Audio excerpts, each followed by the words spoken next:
샬롬 샬롬 샬롬 샬롬. 하나님 사랑합니다. 여러분 주 안에서 사랑합니다. 욥기 17장 1절에서 16절의 말씀, 영혼의 어두운 밤을 지나간 욥의 이야기, 17장 11절부터 16절까지의 말씀입니다. 삶이 굉장히 공부하고 힘들죠. 심지어는 삶이 점점 힘들어진다, 이런 말들을 많이 합니다.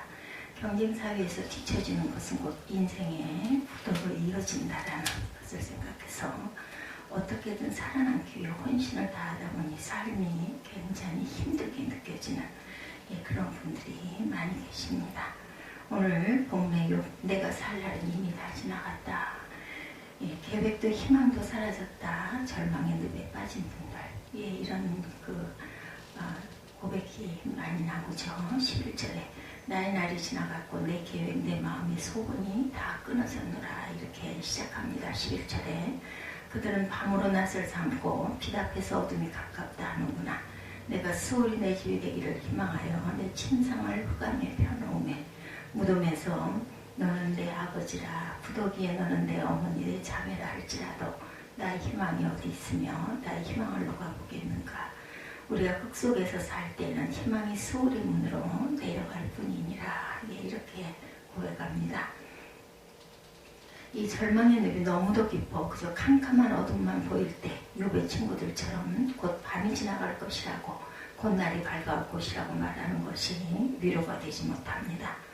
욥처럼 자신의 유일한 희망은 죽은 자들의 세계로가 그곳에 어둠 속의 잠자리를 펴고 눕는 것뿐이라고 탄식하는 자에게 이 어둠을 거치게 해줄 희망은 어디 있을까? 과연 우리 모두는 생의 길을 걸어가면서 어두운 밤을 수시로 만나곤 합니다.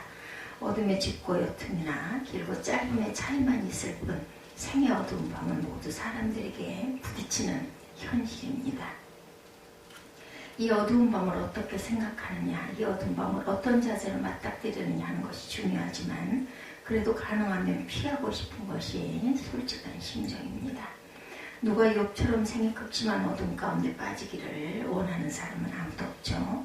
누가 요나처럼 물고기의 뱃속과 같은 캄캄한 어둠 속에 갇히기를 원할까.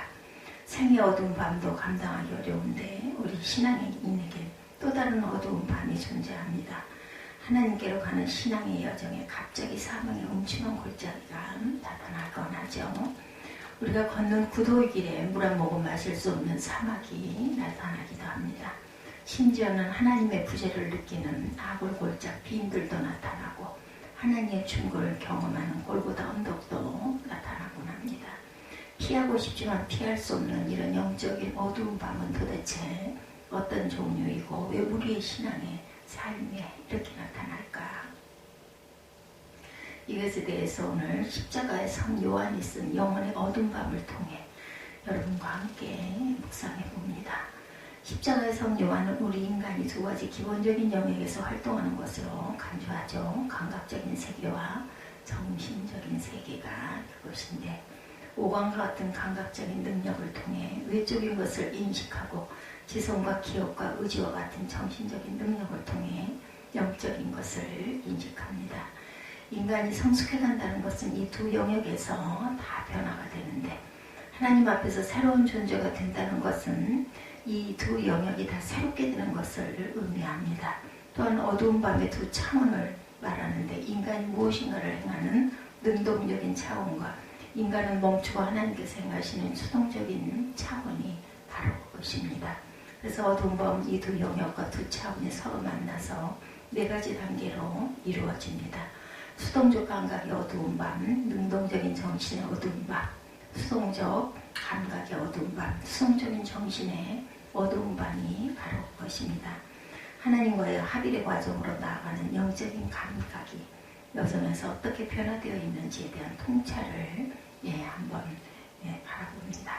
오늘 수동적인 감각의 어두운 밤에 대해서 언급하는데, 십자가의 성 요한이 구도의 길을 걷는 자에게 임하는 어두운 밤을 어떤 의미로 사용하는지 알기 위해서는 먼저 알아야 되는 것, 초보자라는 말. 정화, 조명, 일치라는 신앙 여정의 고정적인 세 단계를 거는 초보자, 성숙한 자, 완성된 자라는 명칭으로 바꿔서 설명을 하고 있습니다. 그들은 밤으로 낮을 삼고 빛 앞에서 어둠이 가깝다 하는구나. 내가 수월이 내 집이 되기를 희망하여 내 침상을 흑암에 펴놓음에 무덤에게 너는 내 아버지라 구더기에게 너는 내 어머니 내 자매라 할지라도 나 희망이 어디 있으며 나 희망을 누가 보겠느냐. 우리가 속에서 쉴 때 희망이 수월의 문으로 내려갈 뿐이니라 말합니다. 여기서 초고자란 이제 막 하나님을 믿기 시작한 초신자를 뜻하는 것이 아니고 성경을 열심히 읽고 묵상하고 항상 기도하며 흠욕적인 수행과 함께 예수님을 닮기 위한 영적 수련의 열심을 내는 사람을 의미합니다. 이런 신앙적인 활동을 통해 그들은 하나님께서 주시는 기쁨도 맛보고 위로도 받고 환희도 느낍니다. 세상이 주는 만족에서 벗어나 하나님께서 주시는 진정한 복을 누리는 단계로 나아가려는 초보자에게 감각적인 신앙의 기쁨이나 위로나 환희가 필요한데 문제는 우리의 감각이 영적인 일에 있어서도 감각적인 맛에 취하는 경향이 있다는 것입니다. 십자가의 성 요한은 초보자들이 빠지게 되는 감각적인 맛, 중독증 등 7가지 대제를 가지고 설명하며 왜 성도들이 수동적 감각의 어두운 밤에 들어가야 하는지를 설명합니다. 첫 번째 대제는 영적 교만이죠. 신앙적인 활동을 열심히 하는 자들 중에 하나님의 선물을 자기 자신이 특별한 영적인 존재이기에 받은 것이라고 간주하는 이들이 있는데 이러한 영적인 교만 때문에 그들은 자신들이 가지고 있는 신앙적인 헌신을 다른 사람이 가지고 있지 않으면 비난하기도 하고 정죄하기도 합니다. 자신의 잘못을 지적하거나 깨우쳐주는 지도자를 싫어하며 자신들이 잘 몰라서 그런다고 반응하며 영적 지도자를 받고 자기 입맛에 맞는 자를 찾아가곤 합니다. 자신들의 죄를 고백하기보다는 다른 사람의 잘못을 지적하기를 더 좋아하죠. 다른 사람들을 칭찬하기를 싫어하고 대신 칭찬받기를 좋아합니다. 누가복음 18장 19절에서 14절에 보면 바리새인과 세리가 기도하는 장면이 소개됩니다. 세리는 하늘을 우러러볼 엄두도 못 내고 가슴을 치며 아 하나님 이 죄인에게 자비를 베풀어 주시옵소서라고 기도합니다. 반면에 바리새인은 하나님 감사합니다. 나는 남의 것을 빼앗는 자나 두려워한 자나 간음하는 자와 같은 다른 사람들과 같지 않으며 더구나 이 세리와도 같지 않습니다. 나는 1회에 2번씩 금식하고 내 모든 소득의 11조를 바칩니다. 이렇게 기도합니다. 십자가의 성 요한은 바로 여기에 나온 바리새인이 영적인 교만에 빠졌다고 지적합니다. 둘째는 영적인 탐욕입니다. 하나님께서 이미 그들에게 주신 은혜에 만족하지 못하고 계속해서 더 많은 것으로 새로운 것으로 채워지기를 갈망하죠. 많은 영적인 조언이나 설교를 들어도 충분하지 않다고 여깁니다. 영적인 것을 다루는 책들을 많이 읽고 소유하느라 여념이 없죠. 좋다는 성경 공부나 세미나를 열심히 쫓아다니는 등 외적인 것에 시간을 낭비합니다. 그래서 정작 마땅히 해야 하는 영적인 청빈을 추구하지 않습니다. 심지어는 때때로 변하는 취향에 따라 때론 이런 십자가가 성화를 취하다가 또 어떤 때는 다른 모양을 취하는 데 온통 관심을 갖습니다. 십자가의 성 요한이 영적인 탐욕에서 문제 삼는 것은 바로 과도한 마음의 집착입니다. 세 번째는 영적인 쾌락, 영적인 음란이죠. 여기서 영적이란 말은 붙인 이유는 영적인 일을 할 때 드는 마음의 충동을 말하고 있습니다. 세 번째, 예를 들어서 기도할 때 불결한 분심이 듭니다. 고해를 하거나 성만찬에 참여할 때 마음속에 불순한 감각적인 충동이 일어나는데 십자가 성 요한은 영적인 합일이라는 명목하에 하나님을 향한 사랑도 너무 감각적으로 생각하는 증세와 당시의 경향을 문제시하는 것과 같습니다. 네 번째는 분노입니다. 이 분노의 영적인 일로 인해 맛보게 된 위로와 기쁨이 사라질 때 일어나는 현상으로 특히 기도할 때 감각적인 맛을 본 자들에게 더욱 나타납니다. 또한 남을 잘못 보면 성내지 않고는 못 베기는 사람도 있고 자기 자신의 불완전함에 대해 못 견디고 성을 내는 사람도 있습니다. 이러한 분노는 영적인 온유를 거스릅니다. 다섯 번째 영적인 탐심입니다. 영적인 탐욕이 보이는 것들에 대한 애착이라면 영적인 탐심은 영적인 수행을 통해 오는 영적인 맛에 집착하는 것이죠. 이미 맛본 달콤한 맛을 또 맛보기 위해 죽도록 고행을 하고 과도한 그 음식을 하다 건강을 해치는 등 복종과 순명함보다 육체적인 고행을 더 중요시하는 것. 기도도 단맛을 찾기 위해 하는데 맛을 찾지 못해 재미를 느끼지 못하면 실증과 화를 내고 다시 기도하려 하지 않는 것.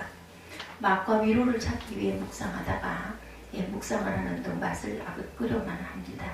십자가의 험한 길을 가는데도 게으릅니다. 다른 사람이 가진 영적인 보화를 또한 기뻐하지 않습니다. 다른 사람들의 덕에 대해서 유쾌하지 않고 다른 사람들이 칭찬받는 것을 좋아하지 않고 칭찬을 평가절하하고 비판합니다.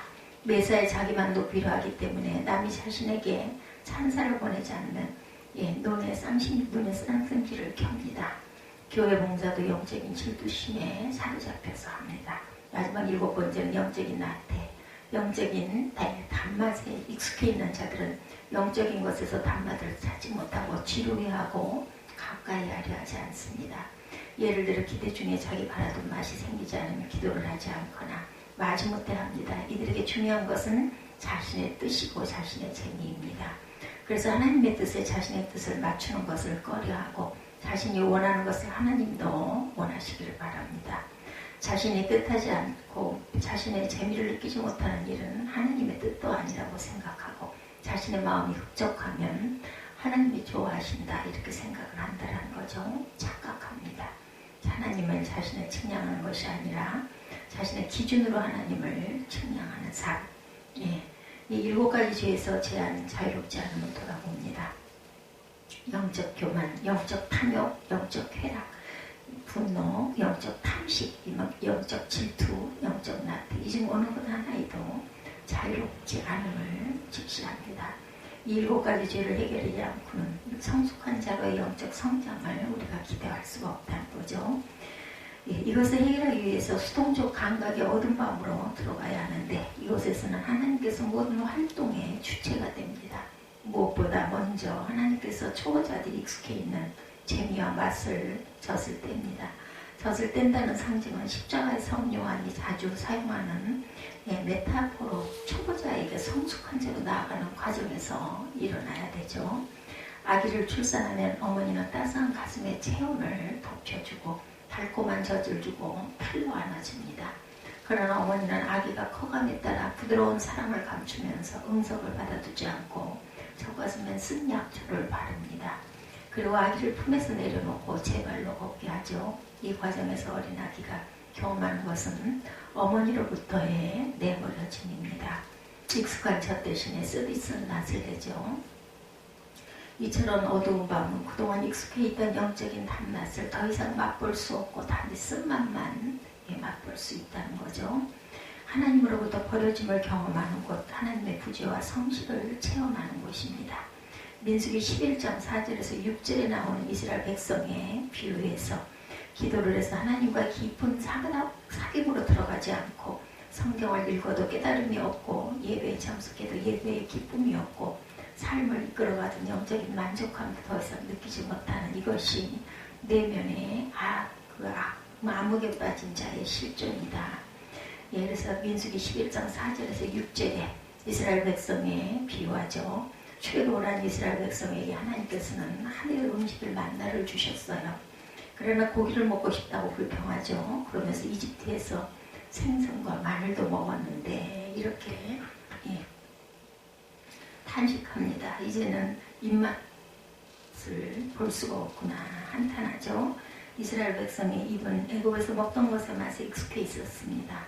감각의 기억 속에 남아있는 이 맛 때문에 천상의 만나를 먹으면서도 감미로운 맛을 느끼지 못하는 것. 우리도 이럴 때가 많죠. 옛날 성경 말씀에 꿀처럼 달고 생명력 있는 말씀으로 운동력 있는 말씀의 능력으로 우리의 삶을 변화시키는 신비를 경험하기도 하는데 말씀을 읽고 묵상하는 일이 신났습니다. 수많은 삶의 폭풍을 만나도 기도하면 그 마음의 평안을 찾을 수가 없었죠. 어두운 밤에 나타나는 메마른 현상, 뜨겁지도 차지도 않은 일종의 미지근한 신앙에서 온 영적인 메마름, 이것을 우리가 깨달아 알아야 됩니다. 메마르고 황량하고 건조한 밤은 실은 구도의 길을 가는 자에게 행복한 밤이죠. 왜냐하면 감각 차원의 메마른 정신에게는 내적인 음식이 되기 때문입니다. 맛을 들은 감각은 기력도 잃게 되고 아무것도 하지 못하는데 이 메마름이 바로 정신이 앞으로 나아가는 시점이다. 이와 동시에 하나님의 높으심을 더욱 깨닫고 하나님을 더 깊이 존경하고 고요 속에 하나님의 현존을 경험해야 되겠죠. 예, 어두운 밤은 그저 고통스러운 무엇이 아니라 깊은 신앙의 차원으로 들어가기 위한 문입니다. 이런 이유로 영혼의 어두운 밤은 행복한 밤이 되어야 할 텐데 우리의 삶을 돌아보면 우리는 수많은 어두운 밤을 지나가죠. 그리고 앞으로도 수없이 지나갑니다. 이것을 간파한 토마스 무어는 자신의 영혼의 어두운 밤이라는 책에 다음과 같은 말을 합니다. 만약 당신이 당신의 어두운 밤을 벗어나는 데만 노력을 기울인다면 당신은 어두운 밤이 당신에게 줄 수 있는 중요한 변화를 경험할 수 없을 것이고 어두운 밤이 주는 교훈도 배울 수 없을 것이다. 나는 당신이 모든 힘과 지성을 다해 어두운 밤에 들어갈 것을 격려하고 싶다. 그러면 당신은 자신에 대해서 더 깊은 의미와 새로운 비전을 발견할 수 있을 것이다. 어두운 밤과 직면하지 않는 한 새로운 존재의 변화는 기대할 수가 없습니다. 때문에 어두운 밤을 피하려고만 할 것이 아니라 우리를 변화시키기 원하시는 하나님의 어두운 밤으로 들어가야 합니다. 내 입맛이 하나님을 맞추려는 영적인 교만, 영적인 일을 꺼리는 나태함도 사라지게 해야 되겠죠. 우리 영혼의 어두운 밤은 잘못된 삶의 의미를 바로 세우고 일그러진 품격을 바로 회복하고 잃어버린 삶의 본질을 찾는 영적인 도람입니다. 그리고 세상에서 하나님의 아름다운 분은 참된 관상으로 나아가는 분이기 때문이다. 욥은 생이 짙은 어둠 속에서 희망이 어디 있는지, 어디에서 희망을 찾아야 하는지를 절규합니다. 그런데 그가 찾던 희망은 바로 그가 처해 있던 어둠의 밤이었다라는 것.